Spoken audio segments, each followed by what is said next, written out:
Hi boys and girls, and welcome to our next Flat Stanley chapter. I hope you guys have been enjoying this story and all of Flat Stanley's worldwide adventures that he's been on. I've been having so much fun reading it to you guys and seeing where Stanley's been and wondering where he's going to go next. So I hope you guys are enjoying it as much as I am.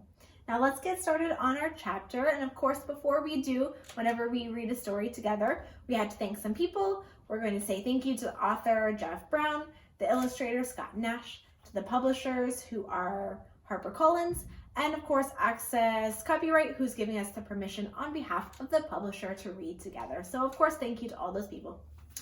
Now boys and girls, where we left off, we had seen a few different things. We saw how Flat Stanley was turned flat with the enormous bulletin board falling on him. We saw the next chapter when he was doing all kinds of neat things. He went into a sewer grate for his mom to save her ring. He slid under doors. He's doing all this really neat things now that he's flat. And we also saw that his brother Arthur was feeling a little bit upset or jealous about it. So let's see what happens next. This chapter is chapter 3, and it is called Stanley the Kite. Now before I start, look at the picture. Look at where Stanley is. Man, he's all rolled up. Let's see what happens in this chapter. Mr. Lambchop, as always, liked to take the boys out with him on Sunday afternoons to a museum or roller skating in the park, but it was difficult when they were crossing the street or moving around in crowds. Stanley and Arthur would often be jostled from his side, and Mr. Lambchop worried about speeding taxis or that hurrying people might accidentally knock them down. It was easier after Stanley was flat. Mr. Lambchop discovered that he could roll Stanley up without hurting him at all. He would tie a piece of string around Stanley to keep him from unrolling and would make a little loop in the string for himself to carry. It was as simple as carrying around a parcel, and he could hold on to Arthur with the other hand. So that's what we saw in the picture. He carried Stanley and rolled him up. It was safer for him to walk and cross the streets like that. Pretty neat. Stanley did not mind being carried because he had never much liked to walk. Arthur didn't like to walk either, but he had to. It made him mad. One Sunday afternoon in the street, they met Ralph Jones, an old college friend of Mr. Lambchop. "Well, George, I see you've brought some wallpaper with you," Mr. Jones said. "Going to decorate your house, I suppose?" "Wallpaper?" said Mr. Lambchop. "Oh, no, this is my son Stanley." He undid the string, and Stanley unrolled. "How do you do?" Stanley said. Look at, he's unrolling and going to shake his hand. "How do you do?" Stanley said. "Nice to meet you, young feller," the man said. "George," he said, Mr. Lambchop, "your boy is flat." "Smart too," Mr. Lambchop said. "Stanley is third from the top in his class at school." "Phony," said Arthur. "And this is my younger son, Arthur," Mr. Lambchop said. "And he will apologize for his rudeness." Arthur could only blush and apologize. Mr. Lambchop rolled Stanley up again, and they set out for home. It rained quite hard while they were on their way. Stanley, of course, hardly got wet at all, just around the edges, but Arthur got soaked.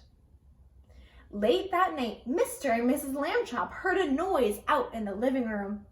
They found Arthur laying on the floor near the bookcase. He had piled a great many volumes of the encyclopedia on top of himself. "Put some more on me," Arthur said when he saw them. "Don't just stand there, help me." He wants extra books on him. Boys and girls, what do you think that Arthur is trying to do? Let's see. Mr. and Mrs. Lambchop sent him back to bed, but the next morning they spoke to Stanley. Arthur can't help being jealous, they said. Be nice to him, and you're his big brother after all. Jealous means that Arthur wants to be like Stanley. He sees that Stanley's doing all these special things now that he's flat, and he wants to be like him. He's feeling jealous. The next Sunday, Stanley and Arthur went to the park by themselves. The day was sunny, but it was windy too, and many older boys were flying beautiful, enormous kites with long tails made in all the colors of the rainbow. Arthur sighed, someday I'll have a big kite and I'll win the kite flying contest and be famous like everyone else. Nobody knows who I am these days. Stanley remembered what his parents had told him that morning. He went to a boy whose kite was broken and borrowed the large spool of string. You can fly me, Arthur, he said. Come on. He attached the string to himself and gave Arthur the spool to hold. He ran lightly across the grass, sideways to get some speed, and then he turned to meet the breeze. And up, up, up, up went Stanley. Stanley was being a kite. He knew how to manage on the gusts of wind. He faced full into the wind if he had to rise up, and he let it take him from behind when he wanted to speed up. He had only to turn his thin edge to the wind carefully, a little at a time, so that it did not hold him, and then he would slip gracefully down again. There's Stanley as a kite. So funny. Arthur let out all the string, and Stanley soared high up above the trees, and it was a beautiful sight, in his red shirt and his blue trousers against the pale blue sky. Everyone in the park stood still to watch.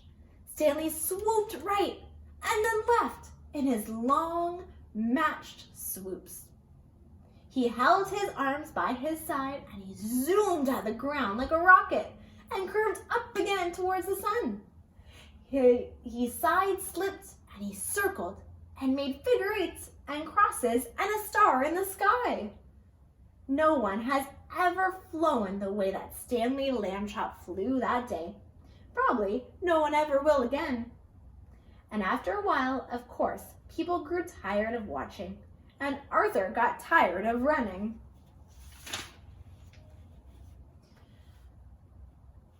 And Stanley went right on through and was showing off. 3 boys came up to Arthur and invited him to join them for a hot dog and some soda. Arthur left the spool wedged in the fork of a tree, so that's in where the branches are. He did not notice while he was eating the hot dog that the wind was blowing the string and was tangling it in the tree. The string got shorter and shorter, but Stanley did not realize how long and low he was until the leaves brushed his feet. And then it was too late. He got stuck in the branches. 15 minutes passed before Arthur and the other boys heard his cries and climbed up to set him free. Stanley would not speak to his brother that evening, and at bedtime, even though Arthur apologized, he was still cross. Alone with Mr. Lambchop in the living room, Mrs. Lambchop sighed and shook her head. "You're at the office all day having fun," she said, "and you don't realize what I go through with those boys. They're very difficult." "Kids are like that," Mr. Lambchop said. "Just phases. Be patient, my dear." And there's a picture of Stanley stuck in the tree. And that's the end of our chapter, boys and girls.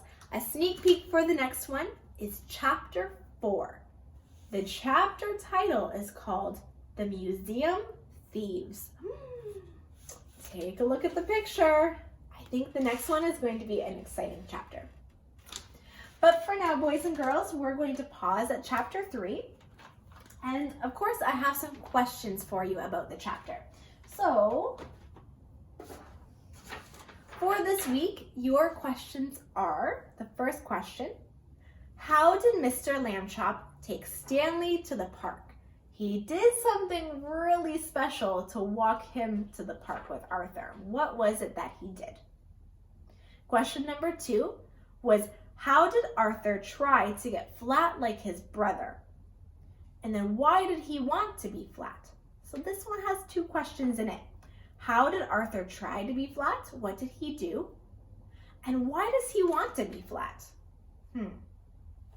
Question number 3 was Stanley a good kite? How do you know? So you get to decide, was Stanley a good kite, yes or no? And then give the reason why. So you have to give an example. And number 4 is, what happened when Stanley began to show off? So when he was a kite, he began to show off. What was something that happened? There's a few things that you could give for this answer. So give one example. What happened when Stanley was showing off? Just like all of our other weeks, boys and girls, these questions are written out into a Google form, so you can find them there. And you have 2 choices. You can type your answers into the Google form and submit it there, or you can write all your answers out by hand, take a picture of it, and then upload that work in through this assignments Dropbox. So either way works for you. Of course, when you're doing your writing, don't forget that there's a few resources that you can use.